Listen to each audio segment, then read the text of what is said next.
Bienvenue dans cette nouvelle édition du Morning News. Au sommaire, l'Organisation mondiale de la santé tient depuis ce 18 mai son assemblée générale, et ce en pleine pandémie de coronavirus.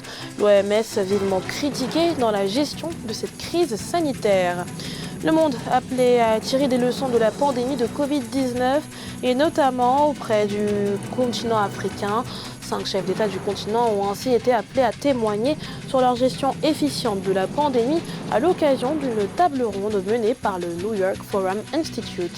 Et en fin d'édition, nous prendrons la direction du Lesotho. Lesotho où le Premier ministre Thomas Tabane ne montre aucune volonté de démission. Ce dernier doit pourtant être remplacé le 22 mai prochain par Moeketsi Majoro, actuel ministre des Finances. Mais tout d'abord, accroissement record des cas positifs au Covid-19 en Afrique du Sud. 1160 nouveaux cas ont été décomptés ce dimanche dans le pays. Un triste record pour la nation arc-en-ciel, déjà lourdement touchée par la pandémie. En riposte, le gouvernement avait décrété le 27 mars un confinement strict. L'Afrique du Sud étant l'un des seuls pays au monde à interdire en ces temps de restriction la vente d'alcool et de cigarettes. Des mesures décriées par les populations qui ont depuis fait l'objet d'un assouplissement de la part des autorités. Et la pandémie de coronavirus au cœur de l'Assemblée générale de l'Organisation mondiale de la santé qui a débuté ce lundi, une réunion virtuelle durant laquelle le directeur Tedros Adhanom Ghebreyesus devra certainement rendre des comptes sur sa gestion très controversée de la crise sanitaire. L'OMS accusée d'avoir minimisé la dangerosité du virus et d'avoir donné l'alerte trop tardivement. Fanny Monichi et Neil Claude Bessa. L'Organisation mondiale de la santé, sous le feu des critiques, tient sa 73e assemblée annuelle. Une réunion inédite puisque virtuelle et raccourcie par rapport aux 10 jours habituels. L'OMS, qui doit faire face aux demandes d'explication d'une partie des États membres dans la gestion de la crise sanitaire liée à la pandémie de coronavirus. L'organisation est accusée d'avoir réagi trop tardivement et de s'être alignée sur les positions chinoises. C'est une très bonne chose d'avoir une organisation mondiale de la santé, mais encore faudrait-il qu'elle puisse véritablement être utile lorsqu'on a des pandémies de ce genre-là, et aussi qu'elle fasse attention aux affirmations qu'elle donne. Elle a donné des affirmations sur l'Afrique. Jusqu'à présent, ça s'est paralysé. Aujourd'hui, ces avertissements ne sont plus crédibles. Donc aujourd'hui, elle aurait pu mieux maîtriser sa communication, mieux maîtriser son information et se départir justement du fait que certains États sont en train de gérer des intérêts, parce que sa parole est d'or. Dans un moment comme celui que nous traversons, on a besoin d'avoir des choses stables mais des choses précises. Une pandémie qui continue d'ailleurs de progresser. L'OMS estime que la propagation de la Covid-19 est toujours sur la phase ascendante, notamment en Afrique où le nombre de cas est en nette augmentation. Le continent qui affiche néanmoins une certaine résilience face à la maladie, contrairement aux prévisions, avec seulement 1,6% des cas au niveau mondial. Les pays africains ont un grand avantage par rapport à de nombreux pays du reste du monde qui n'ont pas connu une épidémie de maladies infectieuses. Les pays africains savent ce que l'épidémie peut faire à la société et aux communautés et ce qu'il faut faire pour l'arrêter. Le continent africain a une mémoire profonde qui permet de prendre très au sérieux l'avènement d'un nouvel agent pathogène. L'Afrique, où l'un de ses États, Madagascar, a déjà développé un traitement préventif et curatif, le Covid Organics. Si l'Organisation mondiale de la santé rappelle son soutien à la pharmacopée traditionnelle, elle met en garde contre l'utilisation de cette tisane. Reste que, selon la communauté scientifique, un vaccin ne devrait pas intervenir avant 2 ans contre ce virus qui a contaminé en ce jour plus de 4,5 millions de personnes et fait plus de 300 000 morts à travers le monde. Et si on le voit bien, la crise sanitaire liée au Covid-19 est loin d'être terminée. L'après-pandémie se prépare déjà. L'Afrique notamment est appelée à partager son expérience. Le continent qui, contrairement aux prévisions, fait preuve d'une grande résilience. 5 chefs d'État africains participent d'ailleurs ce 19 mai à une table ronde virtuelle à l'initiative du New York Forum Institute. Nathalie Moff. 5 chefs d'État africains conviés au New York Institute Forum ce 19 mai 2020. Julius Maada Bio de la Sierra Leone, Uhuru Kenyatta du Kenya, Macky Sall du Sénégal, Mahamadou Issoufou du Niger et Alassane Ouattara de la Côte d'Ivoire vont porter la voix de l'Afrique en faveur d'une nouvelle gouvernance mondiale au sortir de la pandémie de Covid-19 lors de cette rencontre virtuelle. Nous avons souhaité initier cette conversation avec des chefs d'État et des dirigeants africains pour évoquer les principaux enseignements à tirer de leur gestion de cette crise. En choisissant d'organiser cet événement au sein du New York Forum Institute, l'objectif est d'anticiper les prochains risques qui pourraient être une crise alimentaire, une crise de l'éducation et une non-inclusion de la jeunesse et des personnes vulnérables.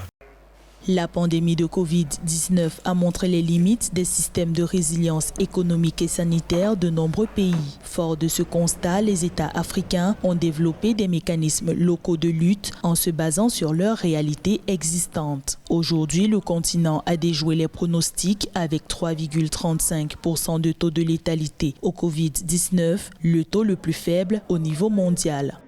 Le continent a très vite adopté des mesures barrières qui ont, n'est-ce pas, été des mesures d'hygiène ou alors des mesures de limite de la propagation, telles que des confinements partiels, des confinements qu'on peut considérer comme des confinements totaux, même si après on se rend compte que le continent africain perdra beaucoup du point de vue économique face à cette mesure de limitation qu'est le confinement.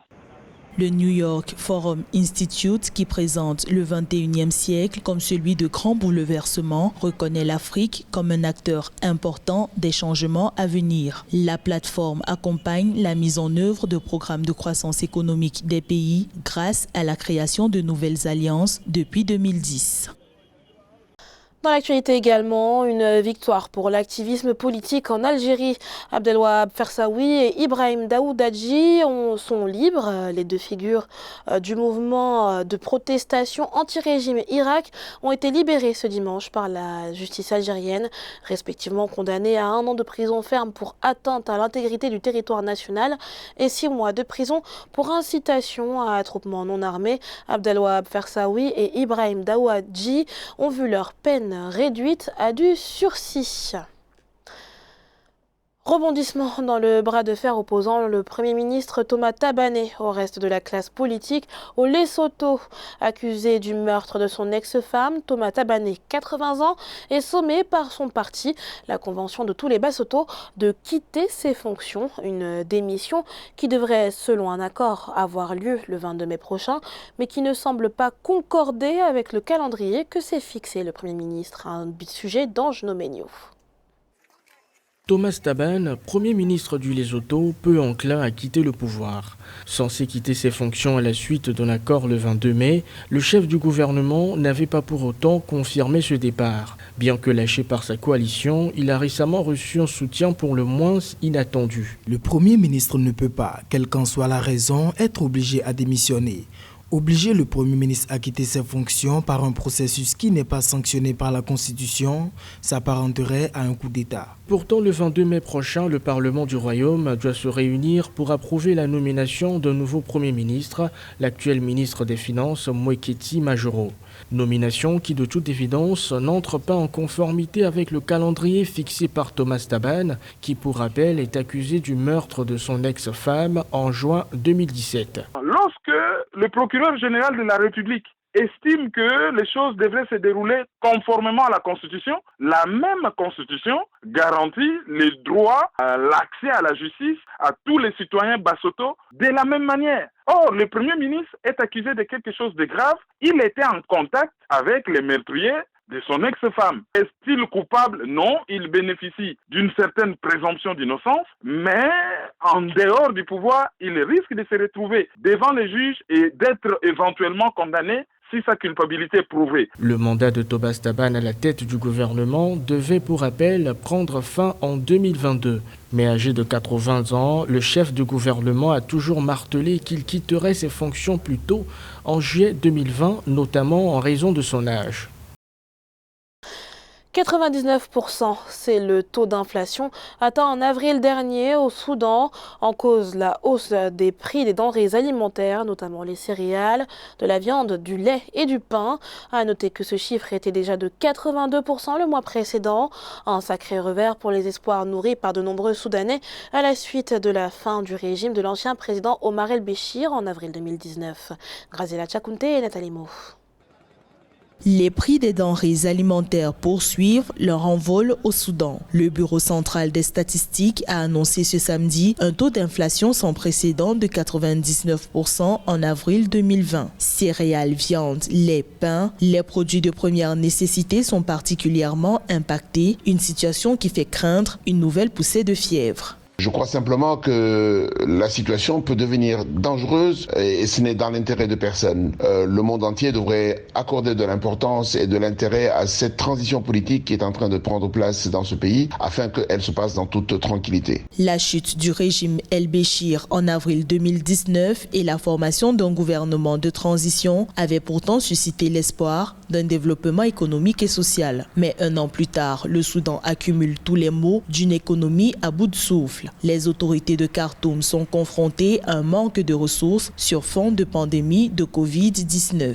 À cela s'ajoute une dette publique écrasante, une croissance moribonde et des sanctions unilatérales particulièrement handicapantes. La seule façon pour le Soudan de sortir de ce cycle de pauvreté et de désespoir est de se libérer des entraves liées aux sanctions imposées à l'époque du gouvernement américain précédent. Cela permettrait au Soudan d'attirer des investissements pour ses réformes économiques indispensables et d'accéder pleinement aux fonds des institutions financières internationales. Encore faudra-t-il que les bailleurs de fonds puissent honorer leurs engagements. Et rien n'est acquis car la plupart des pays du monde seront désormais consacrés aux divers plans de sauvetage économique post-coronavirus. Les institutions internationales estiment donc que le Soudan doit avant tout miser sur son capital naturel et sur la mise en place de réformes politiques et économiques.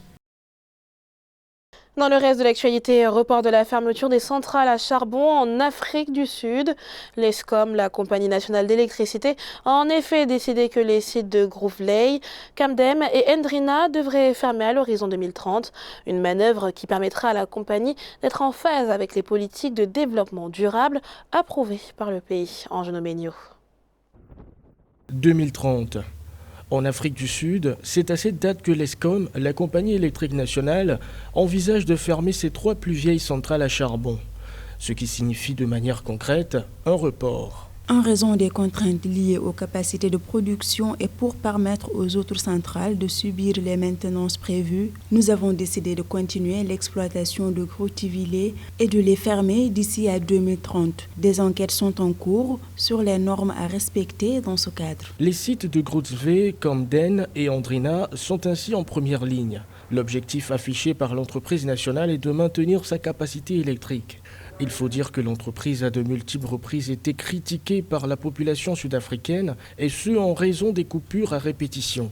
Il va falloir donc replacer l'Afrique sur la question donc de la lutte contre le changement climatique, voir comment est-ce que les Africains s'activent à réduire leur contribution au réchauffement climatique à travers la réduction de la coupe des arbres, donc la réduction de la consommation de la biomasse. Tant qu'on n'aura pas résolu le problème de la pauvreté et du développement, aussi tant qu'on n'aura pas encouragé les États à diminuer, sinon à supprimer les taxes sur les produits énergétiques afin qu'ils deviennent accessibles aux communautés les plus pauvres. Le charbon restera donc la source d'énergie la plus accessible et la lutte sur ce plan-là risque d'être encore difficile, sinon elle risque d'être de longue durée. Si la décision n'a pas encore été ratifiée, il est à noter que l'Afrique du Sud produit encore à ce jour 90% de son électricité grâce au charbon. Et ce en dépit des différents traités décrétés par les instances internationales en matière de développement durable. C'était le journal de la rédaction. Merci pour votre fidélité. Dans un instant, une nouvelle édition de l'actualité sur Africa 24.